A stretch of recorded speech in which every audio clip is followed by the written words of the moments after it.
Welcome to Mayor's Minute on castanet.net. I'm Dustin Godfrey, and as usual, joined by Mayor Andrew Jacobite. Hi there. This week we've got a bit of a theme of engagement, but first I wanted to jump into the engagement sessions that have been held already. So far, turnout for infrastructure deficit engagements, about 4 of them, has been between like 16 and 26. So there hasn't really been a lot of turnout there. Online, it seems like there's been nearly 4 times the turnout. You mentioned in council last night ways that you could improve the engagement sessions, like giving them a little bit more focus. But if you don't see those turnout levels rising, it's a bit of an expensive venture. So could you start to see those the engagement shift to solely online? Well, we want to create a platform that everyone in the community can participate on, and not just those who are tech savvy or a comfort level behind a computer. The night before we had 700 people come out to what may or may not happen at a park.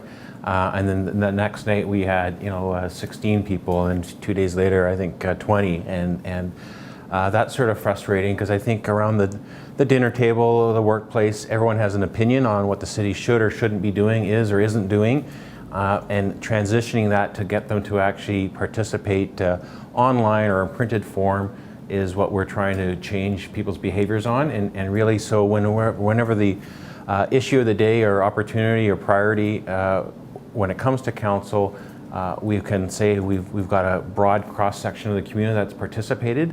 In the past, it's been come to a public meeting, and those 10 people, 40 people, 50 people dictate what happens, and so you can get special interest or lobbyist groups choosing what happens or doesn't happen in the community, and it may not be reflective of the 34,000 people that we have here. So how do we go out and get those 34,000 people's opinions and ideas and solutions and priorities?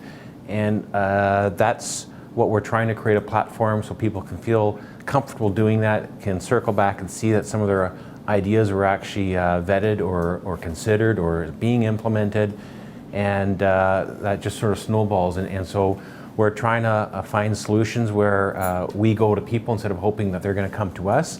And so every time we do an engagement session, there's a lesson learned, and more focused on stakeholders might be one way, instead of just general to the public, or more focused on the discussion instead of a nebulous infrastructure or budget. And I think everyone has an opinion, and they have a level of comfort in certain things that they frequent because they put their kid in sports, so they go to some of the facilities or the fields, or they're always downtown, so they have more of an interest downtown, or they like the parks, so they have an interest in the parks. And so that's what we need to target, so people maybe don't comment on everything, but they focus on something that's important to them, and we get that broad cross-section of people who want to see things happen or have concerns about things happening, so that sort of thing.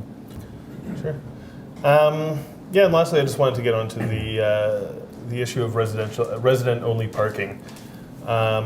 This is something that was again brought up in council on Tuesday, where it seems like there's an issue of residents in certain areas wanting resident-only parking, and the city saying, well, we can't afford to keep doing this for free. And I think and council decided effectively to defer the decision to the first meeting of February.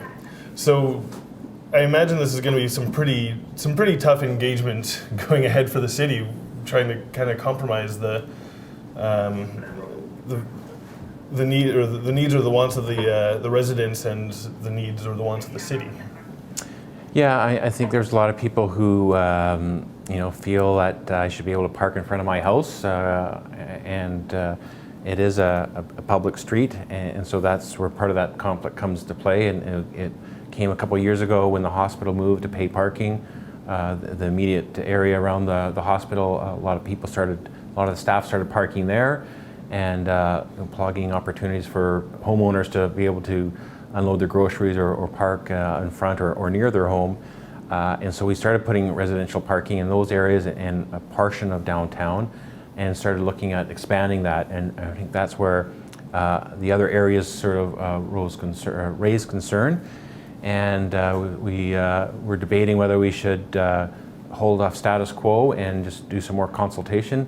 And then there was a conversation, well, maybe we should just cancel it outright. And we didn't quite have the figure of if it costs us, if it generates $10,000 in revenue, but it costs us $15,000 to administer, well, then it doesn't make sense to have.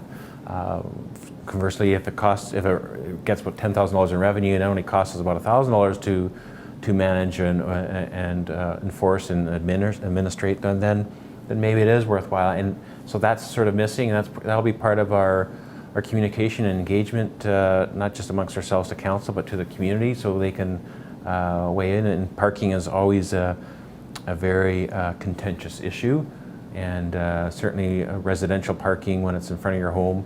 And I think the downtown area seems to be a bit more sensitive because there's a lot more workers downtown than around the hospital area. But it is something that some of the neighbors have written petitions to us to consider, and that's why it was implemented in the first place. And we'll be revisiting that in February. Sure. That's been this week's Mayor's Minute on castanet.net. You can send your questions to letters@castanet.net. For Castanet News, I'm Dustin Godfrey, and once again joined by Mayor Andrew Jacobite. Thank you. Thank you.